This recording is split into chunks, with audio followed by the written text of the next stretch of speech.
Muy buenos días, comunidad científica. Antes de dar la bienvenida a este seminario y presentar a la unidad de investigación médica en enfermedades neurológicas, quiero platicarles que tenemos ya en el chat de este seminario un link en el cual ustedes pueden dar clic y ahí pueden registrar su asistencia. ¿Esto con qué fin? Con el objetivo de poder solicitar su constancia. Recuerden que las constancias se otorgan de modo semestral, entonces estamos iniciando semestre.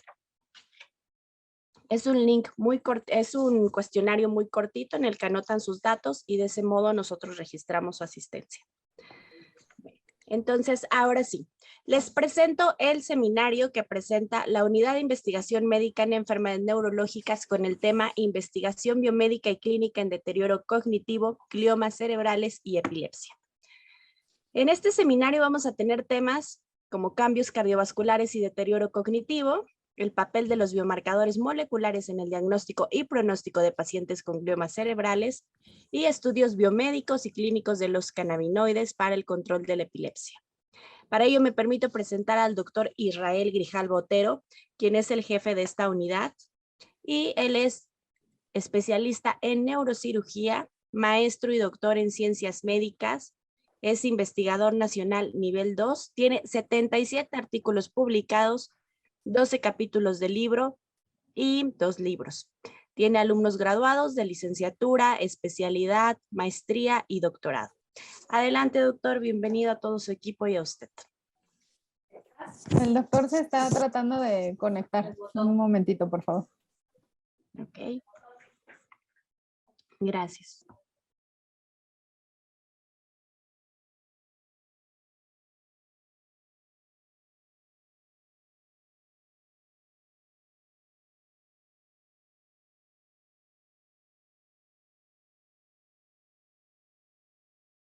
Aprovecho el espacio en el que se conecta el doctor Grijalva, tuvo un problema con el internet.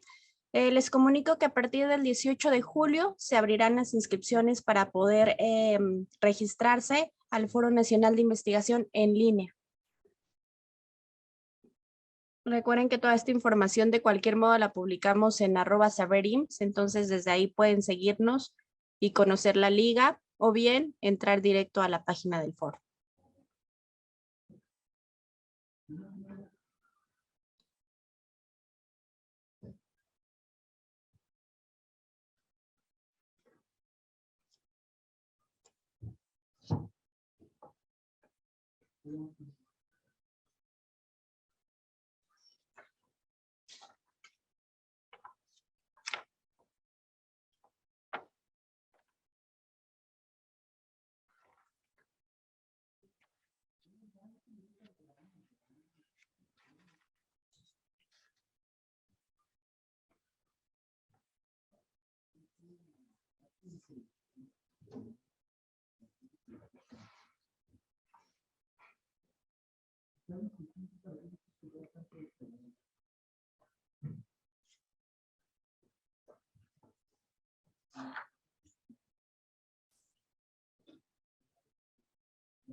La unidad tiene un problema técnico con el internet. Los invitamos a que hagan su registro a través del chat, a través del link que está en el chat.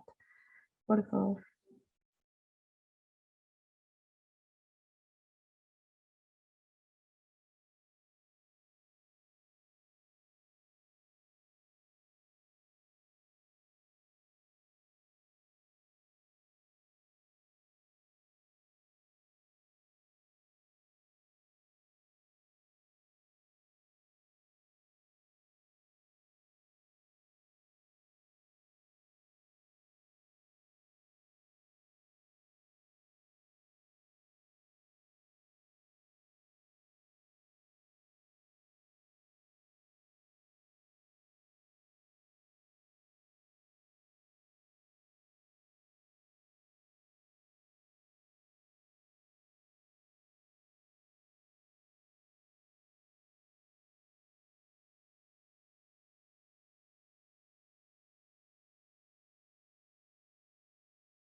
Vamos a dar unos minutos más para darle oportunidad a la unidad a que se pueda conectar, de favor.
Ahí ya está.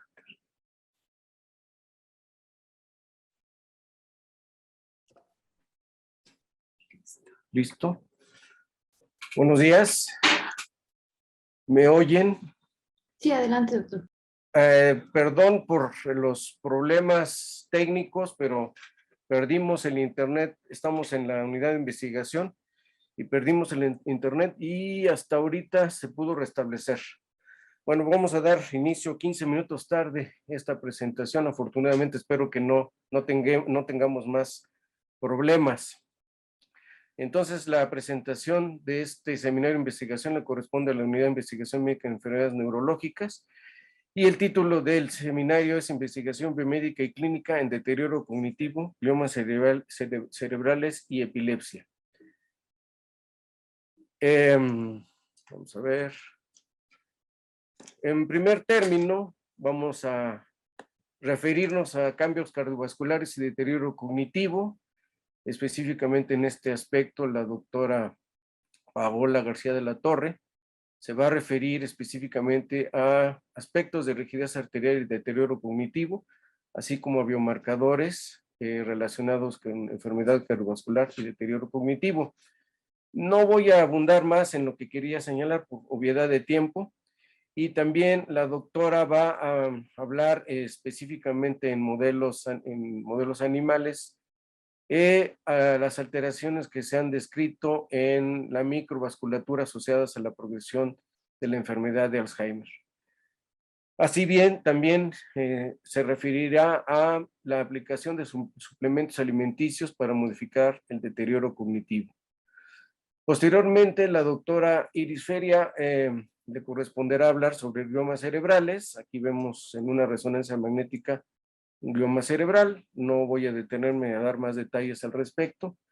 En los últimos años, la Organización Mundial de la Salud ha generado una clasificación para tumores del sistema nervioso en la cual se define a los gliomas difusos de tipo adulto, y además de el diagnóstico neuropatológico específico para este tipo de tumores, se hace hincapié en la biología molecular de los mismos, específicamente para la determinación de mutaciones del gen de la isocitrato deshidrogenasa, el IDH1-2, así como la pérdida genética de los cromosomas 1p19q. En esta ocasión, la doctora Feria nos va a hablar de los biomarcadores FOXM1-3, que es, este biomarcador es importante específicamente en el diagnóstico de gliomas de tipo adulto, gliomas difusos de tipo adulto, que tienen problemas de diagnóstico, o sea, que tienen problemas, necesita una definición adecuada para poder definir el diagnóstico específico.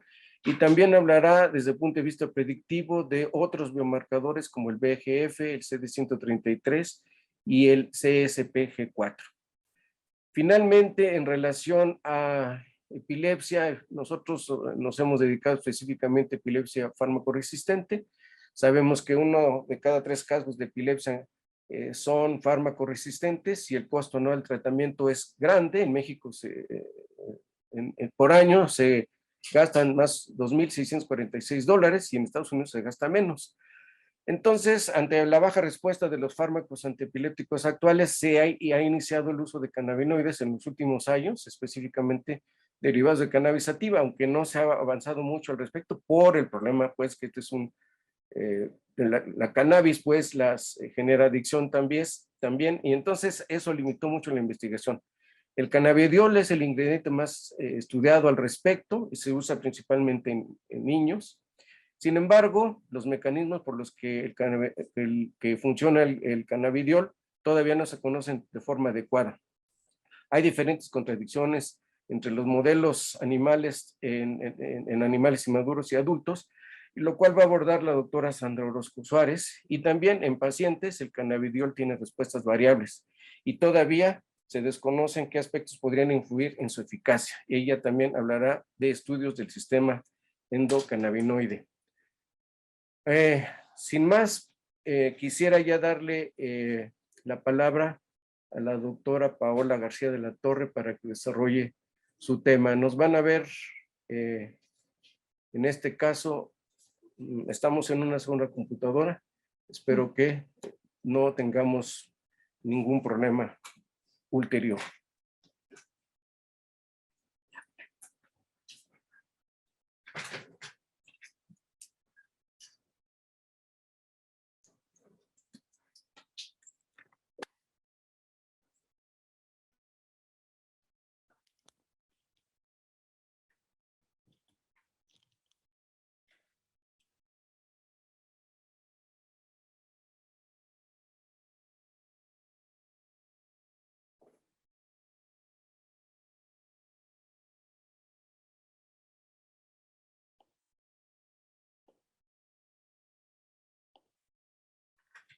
Hola, yo soy Paola García de la Torre, para los que no me conozcan, y yo les voy a hablar de lo que hemos hecho hasta ahora de cambios em, cardiovasculares y deterioro cognitivo. Em, Nada más una pequeña introducción de esta unión del sistema cardiovascular y cerebral. Sabemos que hay alrededor de 50 millones de personas en el mundo con demencia. Y además sabemos que el 30% de las muertes a nivel mundial son causadas por una enfermedad cardiovascular. Se sabe que en el 90% de los casos de la enfermedad de Alzheimer hay acumulación de beta amiloide en los vasos. Además hay una reducción en el flujo sanguíneo cerebral y en la utilización de la glucosa en cerebro. Eh, y bueno, también sabemos que los factores de riesgo cardiovasculares están asociados a una mala salud cerebral, lo que nos dice que están íntimamente conectados. Y pues esto está relacionado al hecho de que entre el 15 y el 20% del rendimiento cardíaco va a ir hacia el cerebro. Si estudian demencias, y si no, creo que también lo han escuchado, entre el 60 y el 90% de los casos de la enfermedad de Alzheimer están asociados a enfermedad cardiovascular, lo cual quiere decir que son mixtos y que se encuentra enfermedad de Alzheimer junto con demencia vascular. Esta unión estrecha, donde mejor la podemos ver es en la barrera hematoencefálica o la unidad neurovascular, que es donde ocurre el acoplamiento neurovascular, ¿no? Entonces eso como una pequeñísima introducción.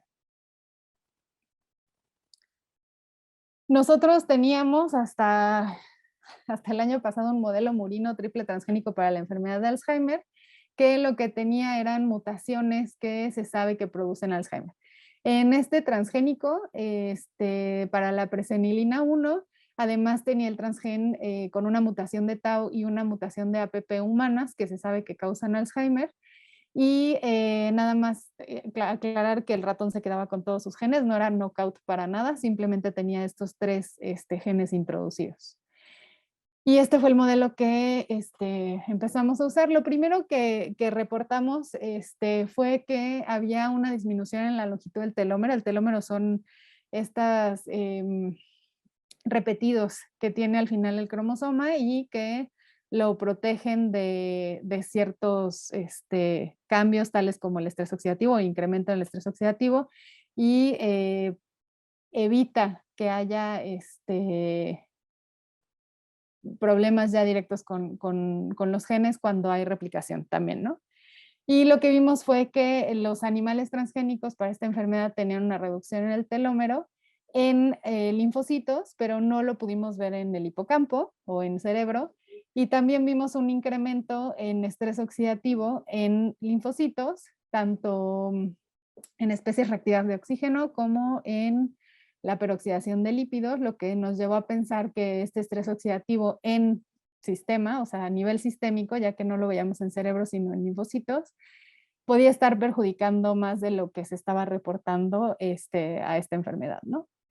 Entonces, sabemos que en la enfermedad de Alzheimer la proteína precursora de amiloide es cortada por estas secretasas y depende qué secretasa la corte es el tipo de oligómero que se va a producir. Estos monómeros después se convierten en oligómeros y acaban en fibrillas en la enfermedad de Alzheimer, y esto es debido a varios factores, entre los que está la deficiencia de limpieza, digamos, ¿no?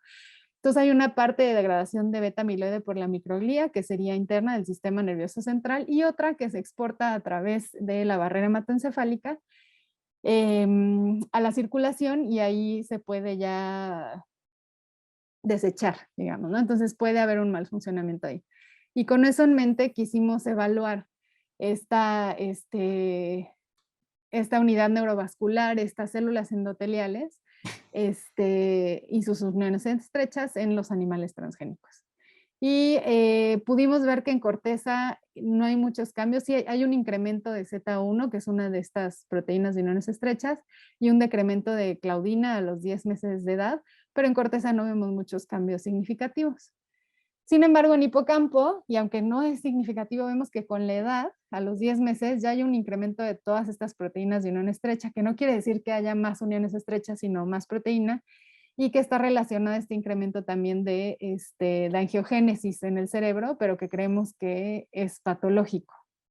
Este incremento en angiogénesis está asociado a una pérdida del flujo de sangre al cerebro, y entonces como respuesta el sistema crea esta angiogénesis, pero pues creemos hasta ahora que es patológico.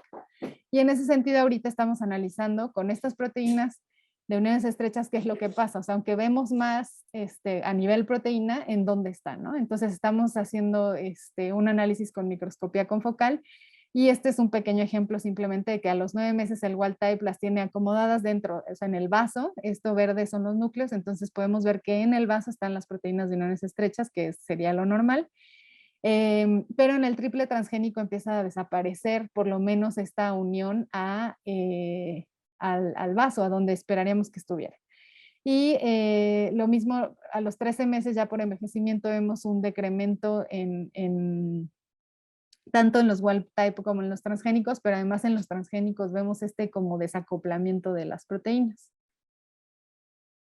Bueno, entonces para tratar de trasladar todo esto a adultos mayores, usamos, bueno, o más bien nos acercamos a dos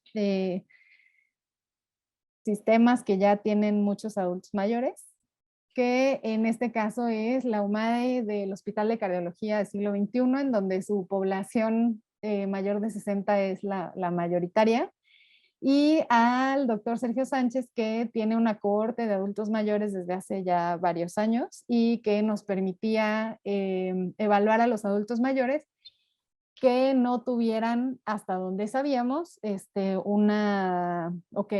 no tenían una salud cardiovascular deteriorada. Entonces lo que se trató de ver aquí es hacerles un diagnóstico clínico y neuropsicológico de deterioro cognitivo, ya que no tenemos forma de hacer los PET que se hacen para ver Alzheimer, y además asumíamos que iban a tener solo deterioro cognitivo, ya que los que vienen a la cohorte es presencial sus exámenes y todos, entonces asumimos que tenemos un sesgo de salud ahí, digamos. Entonces usamos a los de COSFAM como controles y usamos a los de la UMADE de cardiología que llegaban por diferentes causas, como nuestros pacientes con deterioro cardiovascular. Lo que usamos para medir rigidez arterial en todos los pacientes, incluidos los de cardiología, es un aparato que se llama arteriógrafo, y lo que medimos fue la velocidad de onda de pulso aórtico. Esto nos puede decir si hay rigidez arterial, que se sabe incrementa con la edad. Entonces fue la medición que utilizamos, y lo que vimos fue que independientemente del grupo encontramos una correlación entre la rigidez arterial y la edad, ¿no? Que era lo que esperábamos. Entonces nuestra población en ese sentido estaba normal. Pero a la hora de dividir en grupos, de los que nosotros asumimos que tienen una enfermedad cardiovascular y los que asumimos como controles, vemos que su rigidez arterial es muy parecida. También las mediciones que hicimos de óxido nítrico y de S100 beta, el óxido nítrico como una medición de función endotelial, y MDA, que nos dice qué tanto ha estado afectando el estrés oxidativo ya al sistema, que es por oxidación de lípidos. De ahí ya lo que sigue del estrés oxidativo es el daño al DNA. Y lo que vemos es que aquí sí todos los pacientes de cardiología tenían un mayor incremento en el efecto del estrés oxidativo sobre lípidos, por lo menos hasta ahí. Y ese S-beta, que es un marcador de rompimiento de barrera, que lo vemos igual, ¿no? O sea, no tenemos diferencias significativas entre los grupos de con y sin deterioro cognitivo. Entonces, hasta ahorita lo que estamos haciendo, bueno, este protocolo estaba financiado por CONACYT en una época complicada, entonces nos quedamos sin presupuesto a la mitad y no se pudieron hacer los marcadores para todos los pacientes.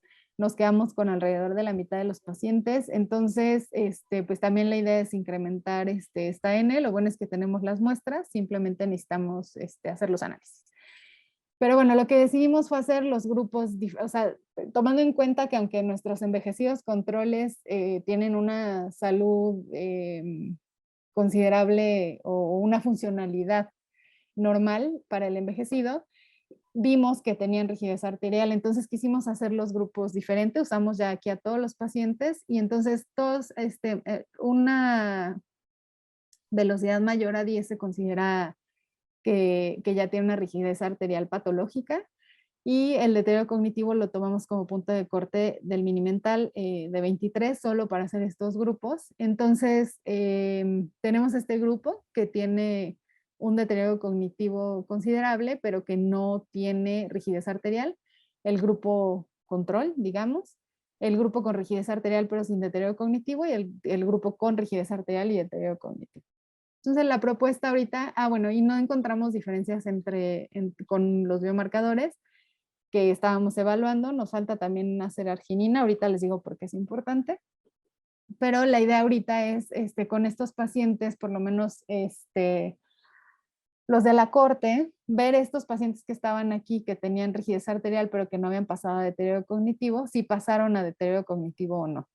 Este sería longitudinal y el espacio, esto fue en el 2018, fueron las mediciones, y ahorita sería 2022 que vamos a tener los nuevos resultados para ver si entonces no tanto el biomarcador en sangre, sino la rigidez arterial nos puede dar un panorama, un punto de corte en el que podamos decir que ya tiene pues, peligro de pasar a deterioro cognitivo. Y también si estos pacientes que no tenían rigidez arterial, si llegaron a pasar al grupo de rigidez arterial, cómo llegaron a eso, ¿no? Sobre todo con la pandemia que cambió muchísimo la alimentación y es un dato que sí tenemos en la corte del doctor Sergio. Tomando en cuenta todo esto y que se había visto una disminución de arginina o está reportada una disminución de arginina, que es un aminoácido no esencial, en los pacientes con enfermedad de Alzheimer y con deterioro cognitivo, quisimos hacer una intervención dando un suplemento alimenticio que es la citrulina, que se usa un poco más para una mejora de la actividad física y que sabemos que está dentro del ciclo de la arginina y que puede producir arginina y de ahí óxido nítrico, y también se puede ir al ciclo de las poliaminas que también se ven disminuidas con la edad, ¿no? Entonces queríamos ver si la citrulina mejoraba algo en los animales transgénicos con Alzheimer y lo que encontramos fue que sí, que por lo menos en una tarea de memoria espacial, los animales que consumían citrulina mejoraban su desempeño en comparación con los que no tomaban citrulina y se emparejaban, digamos, con los animales control. También pudimos ver que incrementaba la cantidad de arginina en el líquido cefalorraquídeo y una tendencia, pero no es significativa, al incremento de arginina también en tejido. Entonces, pues con todo esto queremos proponer esta intervención de citrulina también en pacientes. Vamos a seguir con la parte de cardiovascular en los pacientes de la corte y esperamos tener ya resultados longitudinales y no transversales de esta población para ver si podemos encontrar estos marcadores. Y pues hasta ahí vamos. Entonces agradecer a todos los colaboradores de todas las unidades y externos y a todos los alumnos que participaron en estos proyectos, así como a las dependencias que nos han proporcionado apoyo económico. Entonces hasta ahí lo dejo para que siga. Gracias, Pau. Sí, a continuación le corresponde hablar a la doctora Iris Feria, relacionado con el diagnóstico y pronóstico en gliomas cerebrales. Sí. Adelante, doctora Feria, por favor. Hola, ¿qué tal? Buenos días. Espero que se vea mi presentación. Nada más necesitas hacerla. Exacto, gracias. ¿Ya? Listo. Bueno, a mí en esta ocasión me corresponde platicarles acerca del papel de los marcadores moleculares en el diagnóstico y pronóstico de pacientes con gliomas cerebrales. Los tumores cerebrales se conocen o se identifican por lesiones que se encuentran en el encéfalo debido a un crecimiento anormal de sus células. Precisamente estas células tumorales que crecen y se observa una diferencia en el tejido normal. La malignidad de estos tumores va a depender tanto de la localización como del grado de infiltración de estas células tumorales en el encéfalo, así como la estabilidad cromosómica de estas células tumorales, lo cual conlleva a cambios en la desregulación de diferentes vías de señalización, como puede ser la actividad mitótica, la proliferación de microvasos, la hipoxia o incluso la apoptosis o la necrosis del del tejido cerebral. En México no existe hasta el momento un registro de este tipo de tumores. Sin embargo, a nivel mundial o internacional sabemos que tienen un comportamiento similar. El CIVITRUS, que es el registro de tumores cerebrales de Estados Unidos, reporta que la mayor cantidad de tumores malignos se encuentra principalmente en adultos mayores de 20 años. Con respecto a la distribución de estos tumores, observamos que en las meninges y en los lóbulos cerebrales observamos la gran mayoría de estos tumores cerebrales. Por lo tanto, los meningiomas y los gliomas abarcan la mayor frecuencia de tumores cerebrales. Sin embargo, el 80% de los tumores malignos se les considera que son los gliomas. Por lo tanto, vamos a ver que los gliomas son un grupo de tumores cerebrales primarios cuya morfología y expresión génica es muy similar a la del tejido glial normal. Las estirpes que se derivan de este tipo de tumores generalmente es astrocítica, oligodendrocítica y ependimocítica. La clasificación de estos tumores, como la mayoría de los tumores del sistema nervioso central, ha cambiado drásticamente desde el 2007 a actualmente, que la última clasificación se publicó por la Organización Mundial de la Salud en el 2021. Anteriormente, en el 2007, la clasificación se basaba principalmente en aspectos histopatológicos para determinar si eran tumores de bajo o alto grado. En el 2016 ya se introduce por primera vez el uso de algunos marcadores moleculares, mutaciones principalmente en el DNA genómico, que están relacionados con la estirpe y el grado de malignidad de estos tumores. Pero no es hasta el 2021 en donde dramáticamente cambia el tipo de clasificación, que ahora ya se consideran aspectos importantes la edad, o sea, ya podemos diferenciar entre los tumores pediátricos y los de tipo adulto. La localización es un aspecto muy importante y el uso de marcadores moleculares más específicos que determinan principalmente la estirpe molecular y la diferenciación con el glioblastoma. Otro aspecto que cambió en esta clasificación es que ya no se utilizan números romanos, sino números arábigos. Recientemente, un grupo de neuropatólogos proponen o utilizan la clasificación 2021 para poder clasificar o identificar mejor si tiene sospecha. El primero que se propone es ver el estado mutacional de IDH1-2. La ausencia de esta mutación, de estas mutaciones, dan el diagnóstico inmediatamente de un glioblastoma multiforme.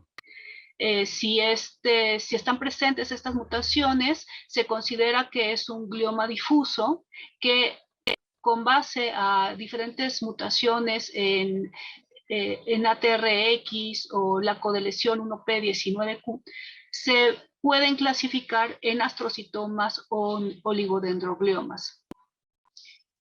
Un aspecto importante en los astrocitomas, sobre todo de bajo grado, es la delesión de la sinasa CDKN2AB. La presencia de estas mutaciones inmediatamente ya es considerado un glioma grado 4. Sin embargo, hasta el momento sigue sin existir un marcador que defina los grados 2 o 3, ya que estos grados de malignidad son muy cercanos y llegan a tener cierta controversia cuando diferentes patólogos quieren dar el grado de malignidad, el grado tumoral. De manera tradicional, el Ki-67 como un índice de proliferación se ha estudiado. Sin embargo, las técnicas para la cuantificación y los criterios aún están, son controversiales para poder determinar un grado de malignidad adecuado. Por lo tanto, nosotros en el grupo de estudio multidisciplinario de los gliomas de tipo adulto, propusimos el uso de la isoforma 3 del factor de transcripción FOXM1. FOXM1 pertenece a una superfamilia de factores de transcripción conocidos como FOX. Pero de manera principal o específica, FOXM1 participa en procesos de regulación de organogénesis, ciclo celular y estabilidad de cromosómica, que son muy importantes para determinar la progresión y la malignidad de los tumores. El primer trabajo que se reportó, que estuvo relacionado con la expresión de este transcripto en los diferentes grados de malignidad, fue reportado por Liu en el 2006, en donde un estudio de PCR punto final puede observarse o puede haber un incremento significativo dependiendo si era un glioma de bajo grado, un anaplásico o un glioblastoma. Estamos hablando de una clasificación antes del año 2007. Esta proteína tiene 5 isoformas, la 3, 4 y 5 son las más pequeñas, pero nosotros nos dedicamos a identificar la isoforma 3. De los resultados que nosotros hemos obtenido al respecto, observamos que existe una diferencia significativa entre los grados de malignidad de diferentes estirpes con respecto a la corteza, siendo el más importante los astrocitomas. Entonces nosotros observamos una mayor diferencia, una mayor significancia entre la corteza y los glioblastomas y los diferentes astrocitomas. Por otro lado, cuando hacemos la asociación de los diferentes grados de malignidad entre astrocitomas y oligodendrogliomas, observamos que el grado 2, el grado 3 y el grado 4 de estos tumores tienen una diferencia muy importante contra los controles y entre ellos mismos. Lo mismo sucede cuando observamos los rangos de expresión y las medianas de estos valores. Podemos observar que la diferencia entre la corteza y el grado 2 es casi de 10 veces, sin haber empalme entre los rangos de expresión. En el grado 2 y en el grado 3 hay un incremento de 5 veces, y con respecto al grado 3 y grado 4 es el doble de la expresión. Por lo tanto, nosotros consideramos que FOXM1 permite diferenciar entre los diferentes grados de malignidad de los gliomas difusos de tipo adulto, principalmente en los astrocitomas. Y este marcador puede ser una buena propuesta y puede contribuir al diagnóstico de este tipo de tumores, ya que puede definir el grado de malignidad en casos que resulte controversial. Por otro lado, con respecto a los factores de buen pronóstico y los marcadores que nosotros hemos aplicado en este esta propuesta para definir mejor el pronóstico de estos pacientes. Observamos que la Sociedad Europea de Médicos Oncólogos observan que un factor de buen pronóstico de estos gliomas difusos principalmente es que tengan un diagnóstico de bajo grado, o sea, que sean un grado 2 principalmente, que el diagnóstico histológico sea oligodendroglioma,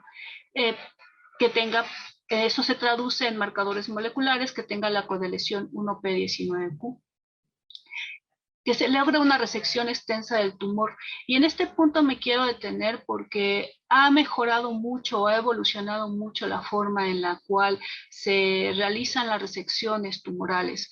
Anteriormente no se utilizaban neuronavegadores o aspiradores ultrasónicos, o no se tenían estudios de resonancia magnética postquirúrgica inmediata, o se hacían cirugías despiertas o funcionales para saber si el paciente iba a tener un buen o mal pronóstico, o evitar daños en áreas elocuentes mayores que lo que el mismo tumor podría estar ocasionando. Entonces, en este aspecto se ha mejorado mucho el grado de resección de los tumores. También es importante, como les comenté, la codeleción P19Q para identificar oligodendroglioma, y por supuesto que estén las mutaciones IDH1-2 del isocitrato de deshidrogenato.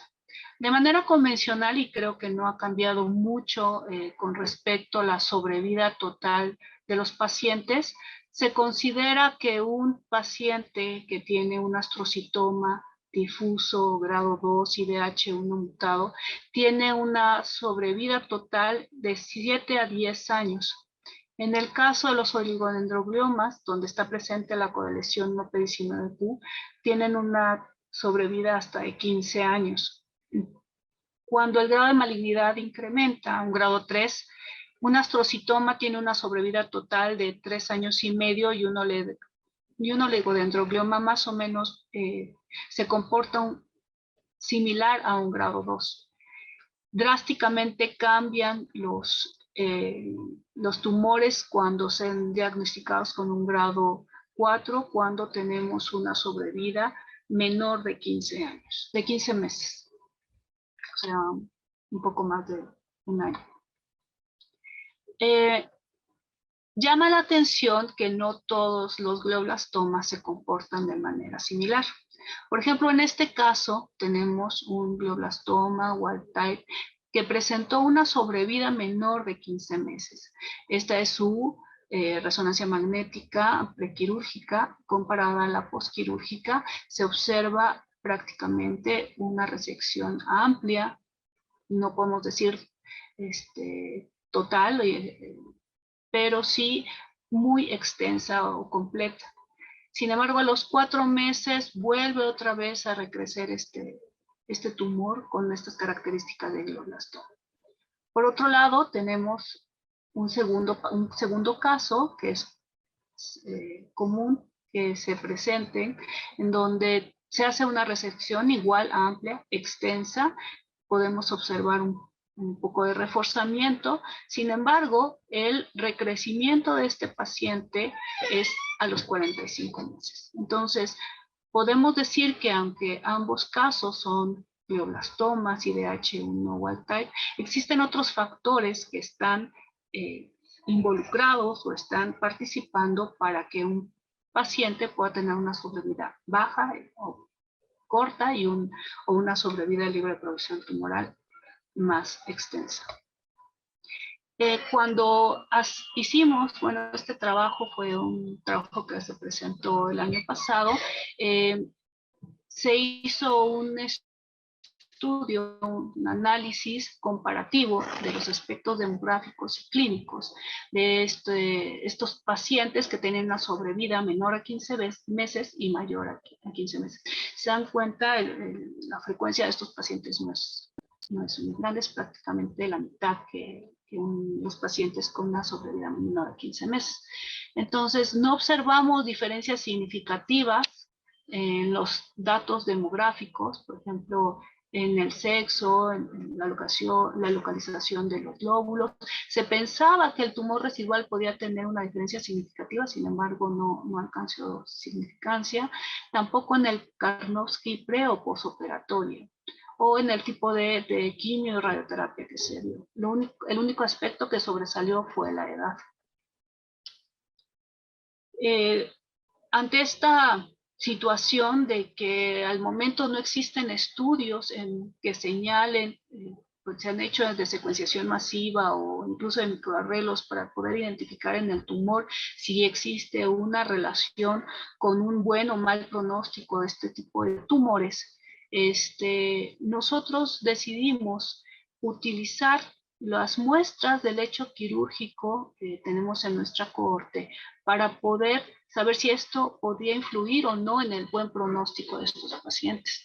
Como sabemos, en el centro, en el núcleo del tumor, podemos encontrar hipoxia y necrosis. Generalmente existen muchos vasos que están tratando de alimentar el tumor, pero son insuficientes porque la hipoxia no permite que exista una alta actividad tumoral.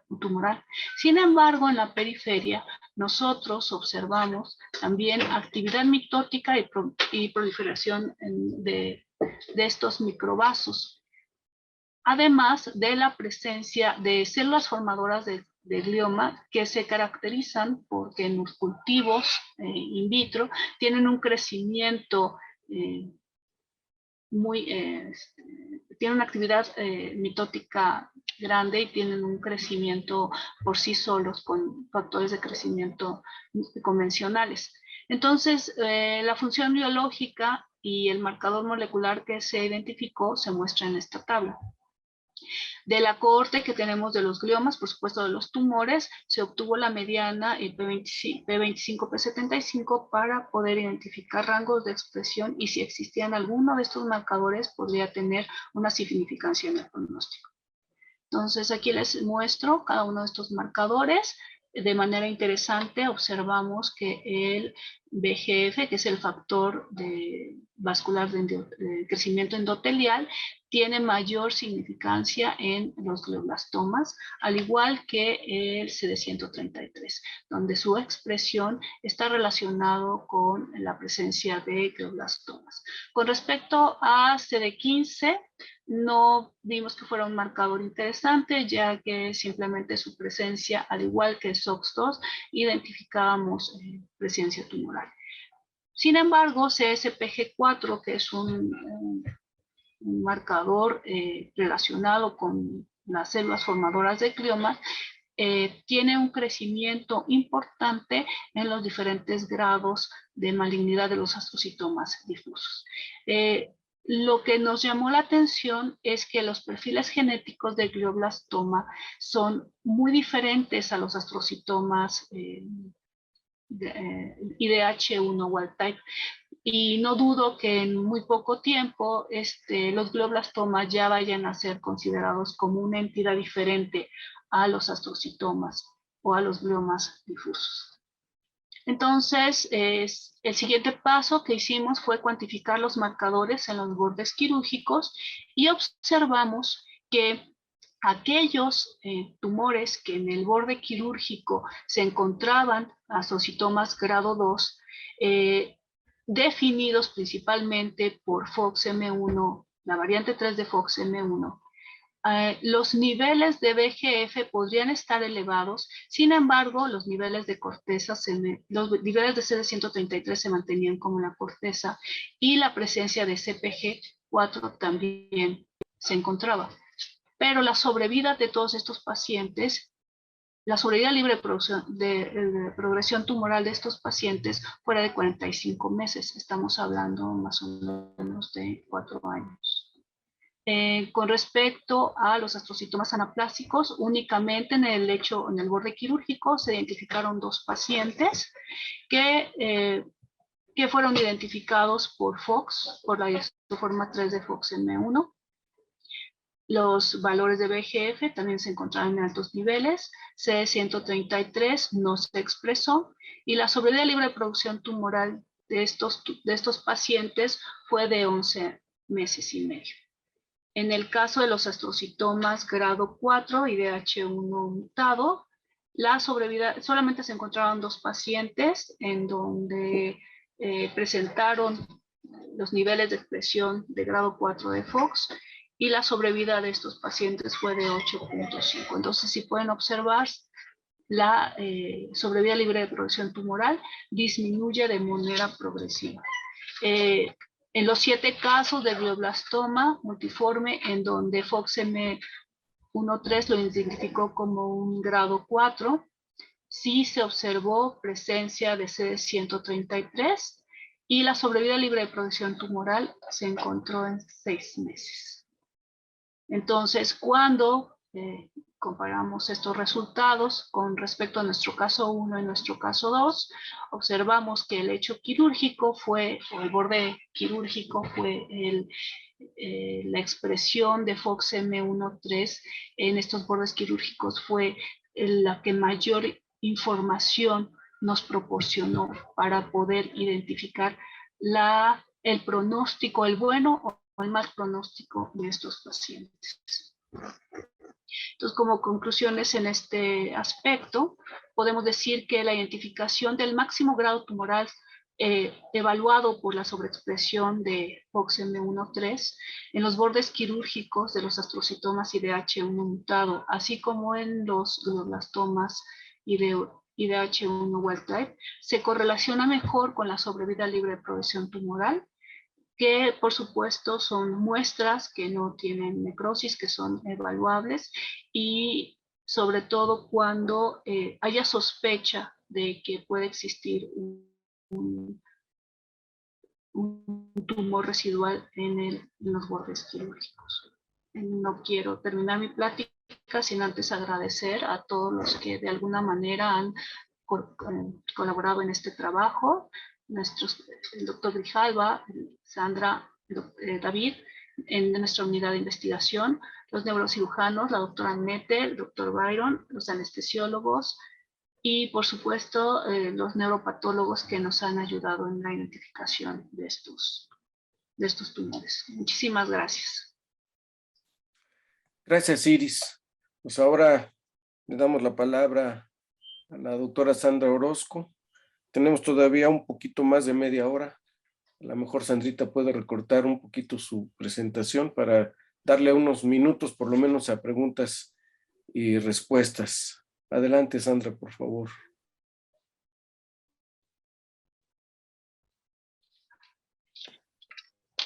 Quise hacer muy rápido,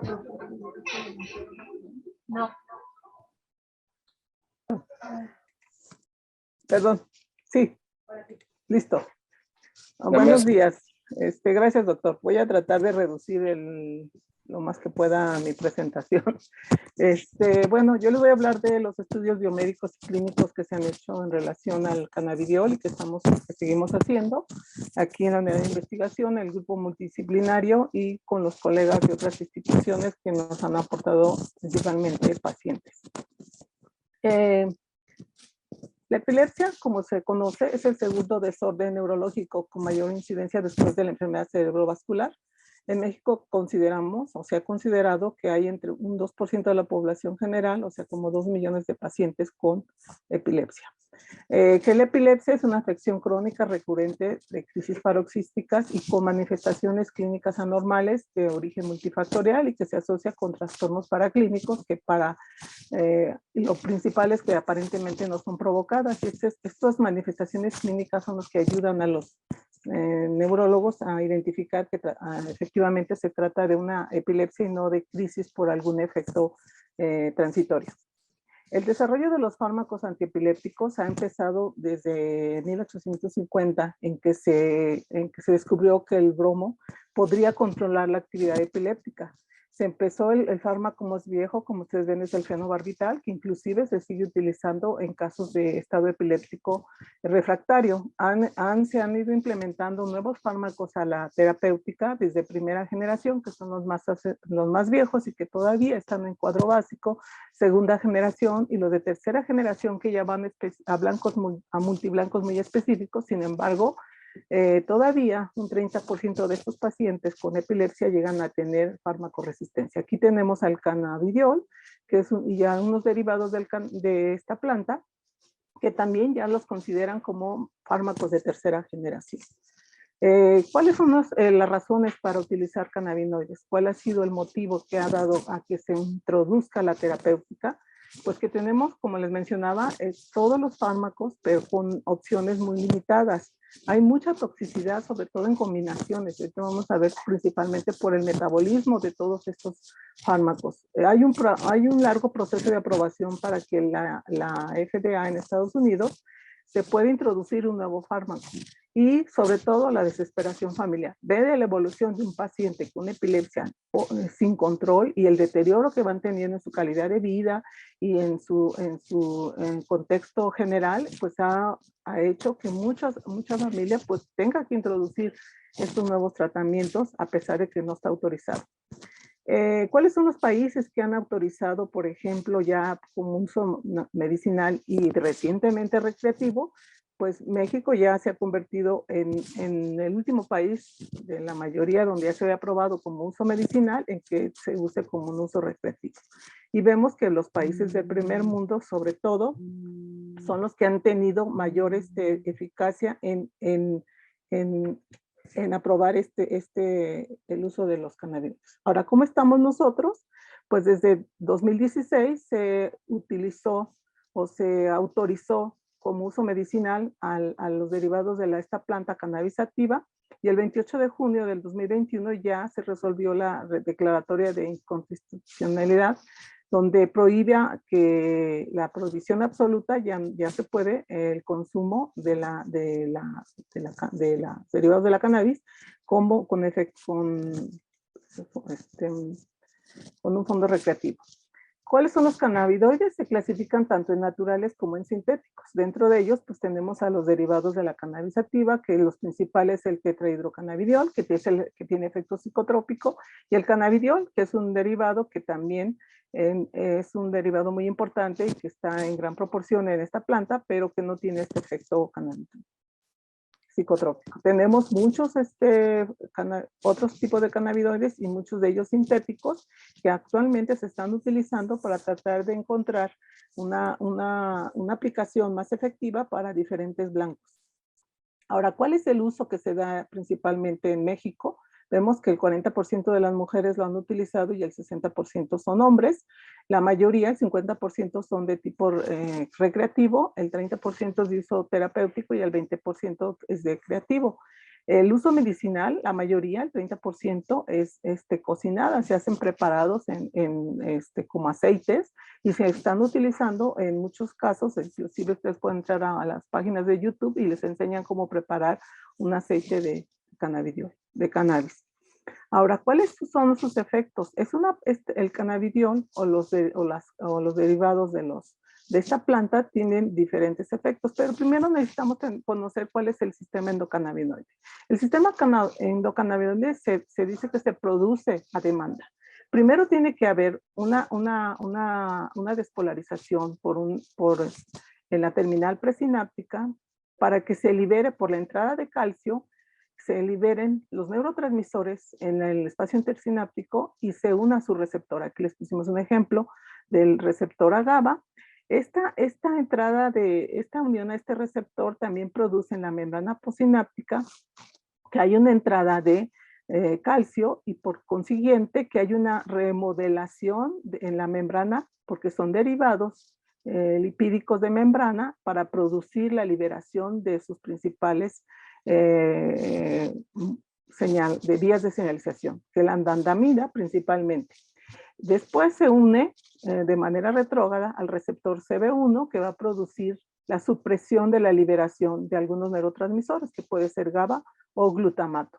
Sale principalmente potasio que va a repolarizar a la terminal y en este momento se puede decir que tiene efecto inhibitorio. Esto depende mucho de la cantidad que se produzca de este neurotransmisor.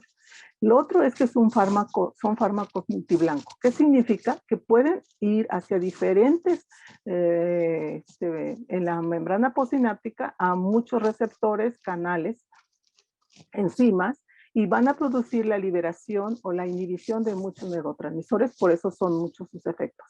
Por eso podemos decir que son agonistas parciales, antagonistas, agonistas totales, y van a producir la liberación principalmente de serotonina, GABA y la inhibición de glutamato. O, dependiendo de la concentración, también incremento en la liberación de glutamato.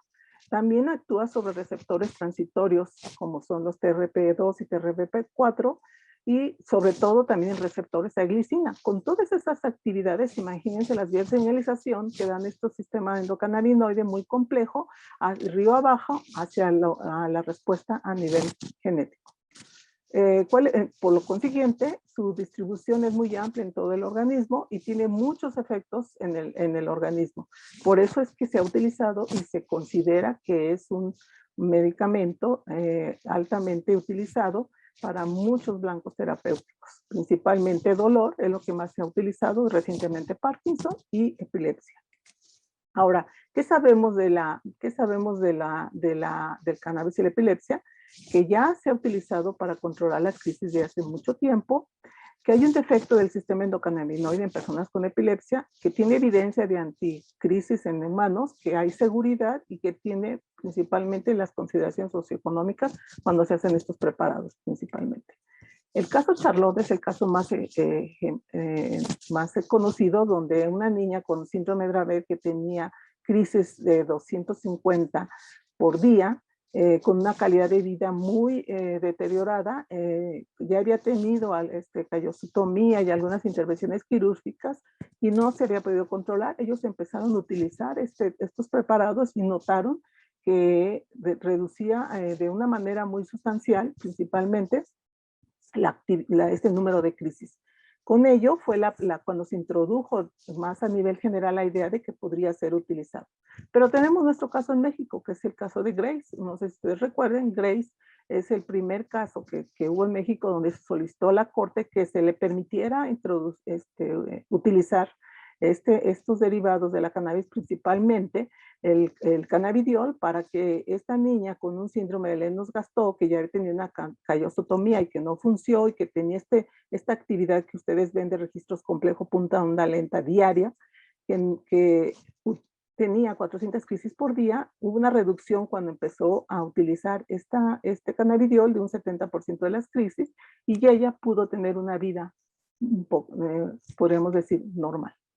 Con ello, haciendo un estudio que se hizo de un metaanálisis de cuál es el promedio de mejoría de los pacientes que han estado utilizando, se observó que el 64% tenía una reducción en alguna proporción de la actividad del número de crisis diarias, o el cambio de ese tipo de crisis. Si tenían estado epiléptico, se reducía a crisis motoras un poco más controlables. Con ello, pues se ha visto que muchos de estos estudios que no hemos podido identificar principalmente por el tipo de crisis, pues se está empezando a utilizar los modelos animales principalmente para identificar cuáles son las dosis y cuál es el efecto tóxico y en qué tipo de crisis se está controlando el cannabidiol. Por ejemplo, hay pocos estudios porque donde se ha visto mayor efecto es en los síndromes y sobre todo en la edad pediátrica. Nosotros utilizamos un modelo de crisis en el neurodesarrollo, que es un modelo de estado epiléptico, un disudo con ácido caínico, que tienen diferente comportamiento como se tienen en modelos adultos. Se utilizó el cannabidiol comercial que se vende gracias a esta fundación por Grace, que fueron los que introdujeron el cannabidiol en México para uso medicinal, podemos decir, pero se vende como si fuera un complemento alimenticio. Estas crisis, nosotros en base en un trabajo que ya hicimos una revisión muy exhaustiva que habría sobre la actividad epiléptica y el uso de cannabinoides en esta etapa del desarrollo, notamos que había pocos estudios. Hicimos un estudio primero para encontrar la dosis más adecuada.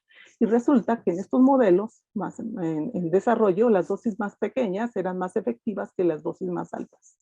Inclusive cuando utilizábamos dosis más altas, se exacerbaba el estado epiléptico. Entonces, en base a este trabajo publicado en Frontiers y que reducía la incidencia de crisis con esta dosis, hicimos un segundo trabajo donde observamos que con una tratamiento en forma subcrónica por 5 días y con 5 días de actividad de estado epiléptico, reducía notablemente la latencia, el inicio, se llama la latencia, el tiempo que inicia la actividad epiléptica, principalmente del estado epiléptico. Para ello se utilizaba un fármaco control, un fármaco como para la actividad epiléptica como es el Iberacetam, que es el que se utiliza principalmente en los niños con epilepsia. Pero con los estudios que se han hecho sobre este tratamiento con cannabidiol que tiene efecto también antiinflamatorio, notamos que el tratamiento subcrónico de cannabidiol reducía notablemente la expresión de proteínas proinflamatorias. Este es el nivel de expresión que nosotros vimos. Utilizamos un control de inflamación con lipoporisacado, administrado por 5 días y notamos que reducía de manera importante el CBD, sobre todo la ciclooxigenasa 2, la interleucina 1 beta y el TNF-alfa. Comparado, nunca llegó a los niveles basales como es en el caso del sham. Por otro lado, también se conoce que muchos de los fármacos que se utilizan de forma crónica para la epilepsia son metabolizados en el hígado por las proteínas denominadas citocromos. El cannabidiol, que es el cannabidiol de uso comercial, también se metaboliza por estas proteínas en el hígado. Hay una hidroxilación en la posición 6 y 7 y sus metabolitos, que es 6-hidroxicannabidiol y 7-hidroxicannabidiol, no se conoce cuáles son los efectos de estos metabolitos. Se conoce que son hidroxilados y que son los más abundantes y que van a ser metabolizados por estas enzimas que principalmente también metabolizan los fármacos antiepilépticos. El incremento del uso del CBD se ha notado o se ha demostrado que reduce o inhibe las proteínas, las CYP sobre todo, estas proteínas. Entonces por eso hay que tener mucho cuidado en la cantidad que se administra de cannabidiol. Como vemos, estos son los fármacos más comunes y los cannabinoides son principalmente metabolizados por la CYP12-9, CYP1A2 y CYP de la familia CYP3A. Con ello, un estudio que se hizo por secuenciación masiva con 2 grupos de pacientes controlados y fármacos resistentes y analizado y dando un seguimiento de 5 años y un análisis muy exhaustivo hecho por la doctora Iris Feria, que es la especialista en el laboratorio de genética y de biología molecular, se hizo el estudio de 10 genes relacionados principalmente con la farmacoresistencia, pero nos vamos a enfocar principalmente a los citocromos, que es el motivo de estudio. Ella identificó a 2 importantes polimorfismos con diferencias tanto en controlados como en fármacos resistentes, y muchos de estos polimorfismos no se ha identificado cuál es el efecto clínico que tienen, ¿no? Uno de ellos es principalmente el del CYP12-9, que sí. Estos polimorfismos nos ayudó para identificar ahora un grupo de pacientes que están utilizando el cannabidiol. No porque nosotros se lo estemos dando aquí en el Instituto Mexicano de Seguro Social. Resulta que cuando llegan aquí a la institución, principalmente a pediatría o al Instituto Nacional de Neurología, se les pregunta si están utilizando el cannabidiol o alguna otra preparado. Muchos de ellos les da pena decir que lo están utilizando, pero los pediatras o los neurólogos notan que sus pacientes han ido mejorando con las mismas dosis de fármacos. Y cuando ya le dicen, no es porque queremos que se lo quite, queremos que usted tenga mejor control del uso de este fármaco. Entonces, ha sido difícil conseguir que estos pacientes digan que efectivamente lo están usando, y los que lo dicen y llenan la hoja de consentimiento informado, tanto pediatras como adultos, pues nos ha costado trabajo reclutar más pacientes que están usando. Con ello vimos que muchos de ellos ya llevan tomando un año el cannabidiol, menos 3 años y algunos 2 años y más de 3 años. Vean que muchos de ellos son de preparados artesanales, que ellos han dicho que lo han preparado, que lo han comprado en Mercado Libre, con gente que les dice que los preparan, y del comercial, que es el cannabidiol derivado de cáñamo, de la planta de cannabis, pues es muy caro. Entonces la gente que lo ha podido utilizar, pues es la gente que tiene más recursos económicos.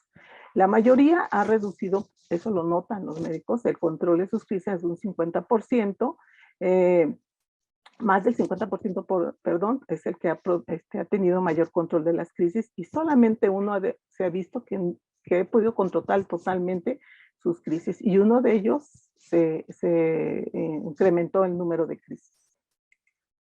Con ello vemos que, por ejemplo, los medicamentos pueden tener estos efectos o combinaciones, pueden potenciar o inhibir el efecto del fármaco. Probablemente este paciente que no hemos tenido el seguimiento, cuáles son la cantidad de fármacos y qué fármacos son los que se combinaron para que se exacerbaran sus crisis, con un estudio que se hizo principalmente en un modelo de adultos con crisis fármaco-resistentes con mertapropiónico, se estuvo administrando el cannabidiol, pero a dosis altas, 200 miligramos por kilogramo. Ustedes vieron que en las ratas chicas se daban 20 miligramos.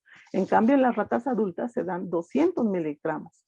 Y cuando había combinación con algunos fármacos como la fenitoína, se mejoraban las crisis más severas, que nosotros le denominamos crisis mayores, y se reducía el estado epiléptico, principalmente con la administración de estos dos fármacos. Se hicieron combinaciones con otros fármacos y con esos otros fármacos no había ningún efecto o se aumentaba la actividad epiléptica. Por ello es importante que nosotros identifiquemos cuáles son las combinaciones que se dan en este fármaco.